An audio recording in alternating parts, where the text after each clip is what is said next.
कौन है ये विनोद, कहाँ से आया है ये विनोद, क्या करता है ये यूट्यूब पर, क्यों लिखता है इतनी कमेंट्स सिर्फ विनोद के नाम से। आप सोच रहे होंगे कि मैं कोई पैरानॉर्मल एक्सपर्ट की तरह क्यों बात कर रहा हूँ, या मैंने इस विनोद नाम का पोस्टमार्टम तो नहीं कर डाला ना। जी नहीं दोस्तों, ऐसा कुछ भी नहीं है। विनोद के नाम पर आपको बहुत से अच्छे अच्छे मीम्स मिल जाएंगे यूट्यूब पर, या फिर कहें कि अच्छी जानकारी भी मिल जाएगी यूट्यूब पर जो मेरे फेलो यूट्यूबर्स ने पहले से ही बनाकर रखी हैं। दोस्तों, ये कहानी है कोइंसिडेंटली विनोद नाम की एक भटकती आत्मा की, जिससे हमारी आज की कहानी जुड़ी है। मैं किसी भी तरीके से भूतों और पिशाचों के होने या ना होने का दावा नहीं करता।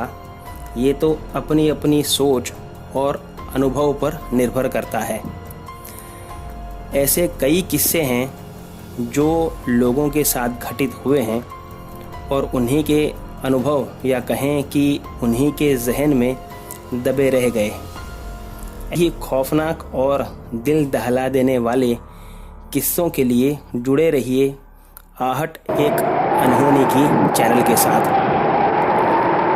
दोस्तों, ये कहानी है बिंदिया की, जो हुगली की रहने वाली थी और वह अपना MBA करने के लिए बेंगलुरु गई थी। बेंगलुरु में उसने एक गर्ल्स हॉस्टल में रूम लिया था। बिंदिया जब MBA कर रही थी तब उसके साथ एक लड़का भी पढ़ाई करता था, जिसका नाम था विनोद बिश्नोई, जो काफ़ी हैंडसम और पैसे वाला था। दोनों में काफ़ी गहरी दोस्ती हुई और दोस्ती से दोनों प्रेमी युगल कब बन गए उन्हें भी नहीं पता चला। विनोद और बिंदिया की जोड़ी लोगों की नज़रों में आने लगी। कई लोगों को दोनों कपल अच्छे लगते थे, लेकिन कुछ लोगों की ईर्ष्या के कारण भी हो गई थी यह जोड़ी।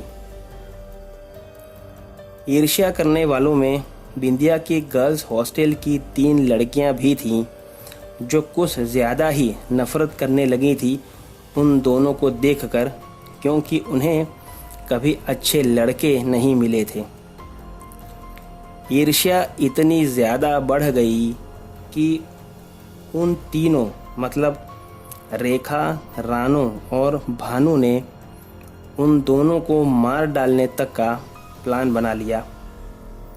एक दिन तीनों ने बिंदिया से कहा कि हम सब ने अपने अपने फ्रेंड्स के साथ पिकनिक पर जाने का प्लान बनाया है, तू भी विनोद को लेकर के आ जाना। ऐसा कहकर वे चली गईं।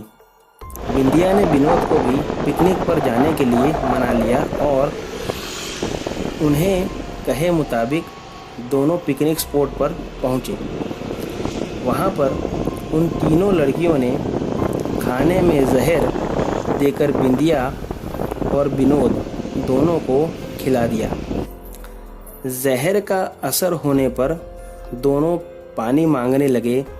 तब उन तीनों लड़कियों ने उन दोनों को बहुत प्रताड़ित किया और सूखे गले से तड़पते विनोद पर रेखा और रानो ने अटैक करके उसका गला घोंट दिया। रेखा ने गला दबाया और रानो ने विनोद के हाथ पकड़ रखे थे, और उसी तरह भानु ने बिंदिया के सीने पर बैठकर उसका गला दबाकर मार डाला। जब तीनों को तसल्ली हो गई कि दोनों मर चुके हैं, तब उन्होंने दोनों की लाश को जंगल में ही जंगली जानवरों के लिए छोड़कर और लाशों को विकृत बनाकर चली गईं। विनोद का प्यार बिंदिया के लिए बहुत ज़्यादा था और वह अपनी प्रेमिका को ऐसे मरते देख बदले की आग में एक भयंकर प्रेत बना और रानो रानी, भानु तीनों को उनकी हॉस्टल में ही हॉन्ट करने लगा। अचानक उनके मोबाइल पर विनोद नाम से फ़ोन आने लगते, कभी फेसबुक पर विनोद नाम से पोस्ट आने लगती जिसमें लिखा रहता कि मैं जानता हूँ बिंदिया कहाँ है। कभी उनके मिरर पर खून से लिखा रहता विनोद लव्स बिंदिया। उनकी टेक्स्ट बुक तक के हर पेज पर विनोद लिखा रहता। तीनों कभी कभी ज़ोर ज़ोर से चिल्लाने लगती कि विनोद कोई है ही नहीं, विनोद मर चुका है, बिंदिया मर चुकी है। ऐसे ही कई दिनों तक पागलों की तरह चिल्लाते चिल्लाते एक दिन तीनों ने अपने आप को कमरे में बंद कर लिया और अंदर से सिर्फ चिल्लाने की आवाज़ें आती रहती कि विनोद लीव अस, विनोद हमें माफ़ कर दो। और एक दिन सारी आवाज़ें शांत हो गईं। 3-4 दिन तक कमरा नहीं खुला और खूब बदबू फैल गई हर जगह पर। जब पुलिस को बुलाकर वह कमरा खोला गया तब उन्होंने तीनों की लाश देखी और तीनों की डेड बॉडी पर हर जगह विनोद लव्स बिंदिया लिखा हुआ था। और पोस्टमार्टम में सिर्फ यही निकला कि तीनों ने अपने खाने में जहर मिलाया था। तो दोस्तों, कैसी लगी आपको आज की कहानी मुझे कमेंट बॉक्स में ज़रूर बताइए। तो मिलते हैं अगली कहानी में, तब तक stay home, stay safe, thank you.